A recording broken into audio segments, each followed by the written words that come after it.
The ongoing investigation into the death in a house fire of the former Zimbabwe Investment Development Agency, the ZIDA, Chief Executive Mr. Douglas Munatsi, has taken a turn after detectives probing the incident have cleared the last person to visit the late banker's house of any involvement in the case.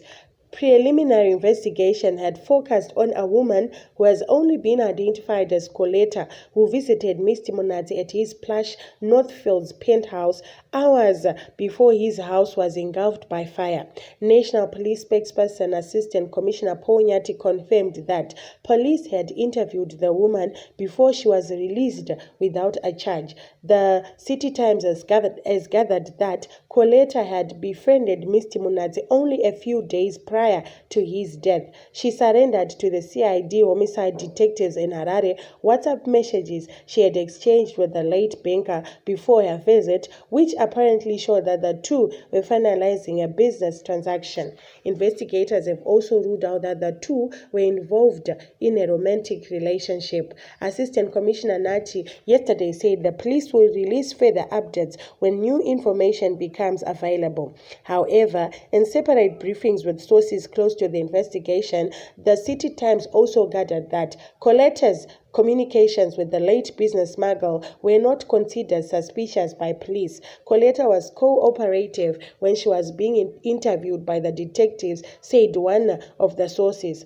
She even volunteered messages she was exchanging with Munatsi only days before she visited his apartment. The messages apparently showed that the two were involved in some business arrangement which they were finalizing at Munatsi's place. I think it is fair to say that at the moment the woman can no longer be classified as a person of interest, but things can change as the investigation evolves. Another source said investigators were now keenly awaiting post-mortem results from a government pathologist, which are expected this week.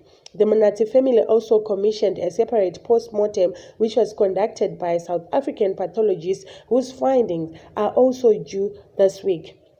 Munatsi was laid to rest last Saturday at Greendale Cemetery. Investigators are trying to piece together reason why Munatsi was unable to escape from the raging fire which engulfed his bedroom through other escape routes. The remains of the deceased were found in a sitting position just beside the bathtub in the main bedroom with some burns on the hands and legs. He was putting on a red t-shirt and a black pair of shorts which were not burnt. Investigations have concluded that a 2-day-long power outage that affected Northfield's apartments disabled the building's high-tech fire sprinkler system which failed to douse the fire. A Northfield Apartments resident who spoke on condition of anonymity said there was no backup generator at the complex. I've been living here for almost a year, but I've never bothered with the generator because electricity is always available, said the resident. Some of my neighbors have their own generators, but they are never shared with the whole complex. Now I heard someone from the Residents Association saying the sprinkler system is powered by electricity and therefore could not go off when the fire started. With the huge amount of money we are paying, it is just surprising that we don't have a generator. I'm not blaming anyone. I don't know who should be responsible, and maybe after this incident we'll gather as residents and look into it.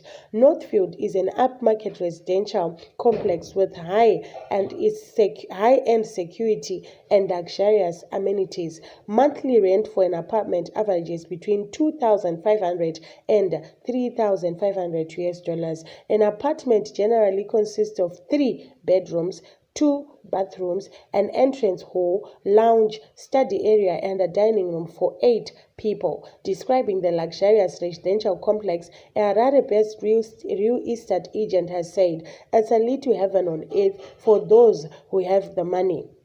With some of the apartments, you just bring your bag of clothes. Everything else is provided from furniture, soft furnishings, cutlery, appliances, and crockery, and all linen as brand new. The apartments come with the Wi-Fi and satellite television connections. According to the realtor, who has previously secured apartments for clients at Northfields, a single penthouse unit costs between 450 and 500,000 US dollars. Another source close to Munatsi family said registration of the deceased multi-million dollar estate will be done in the coming weeks. Mr. Munatsi owned a massive portfolio of properties in and outside the country. He owned 2 massive residential properties in Borodale, which he was renting out while he alternated staying between the penthouse and his farm, Colleta, which is one of the country's most successful agriculture operations. The banker also owned a mansion in Sandton, South Africa,